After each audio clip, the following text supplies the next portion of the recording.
10 और 11 अप्रैल को यहाँ पर आमरण अनशन का प्रारंभ हमारे सम्मानित वरिष्ठ आदरणीय स्पीकर शहर की उनको ज्ञापन आया हूँ और ये कह करके उन्होंने हमसे चर्चा की। चर्चा के दरमियान उन्होंने आश्वासन दिया 15 दिनों का मुझको समय दो, मैं आपकी एक एक समस्याओं पर समीक्षा करने का निराकरण करूँगा। तो साथियों, हमने उनकी बातों को हम लोग वही पुराना मांगे हैं जिन मांगों के लिए आश्वासन दिया गया था कि हम पूरा कर देंगे महापौर द्वारा, वो आज तक एक भी मांग पूरा नहीं हुआ है। क्या मांगे? पहली मांगे ये है कि नगर में पेयजल की व्यवस्था दुरुस्त किया जाए, साफ सफाई किया जाए। नालियों में बारिश आ रहा है, गंदगी फैला हुआ है, इनका साफ सफाई कराया जाए।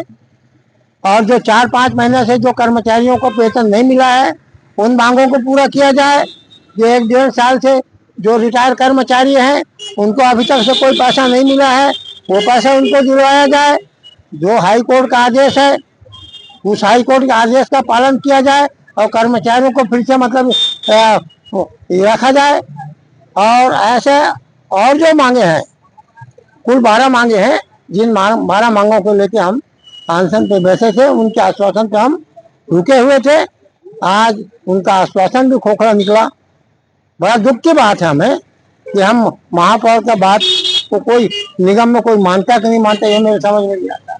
और आज जो समस्या जो के तो पड़ा हुआ है, मांगे पूरी नहीं होती तो आगे तक रहेगा। अब तो मांगे पूरी नहीं होगी तब तक हम आमने सामने बैठे रहेंगे, चाहे कितने भी दिन हो जाए। तो सेवानिवृत्त होने के पहले और सेवानिवृत्त के पश्चात मैंने अनुभव किया था कि निगम में जब कर्मचारी रहो तो क्या पीड़ा होती है और सेवानिवृत्त होने के बाद क्या पीड़ा होती है। मैंने अनुभव किया कि पहले जो समस्याएं थी आज भी वो समस्या बनी हुई है कर्मचारियों की।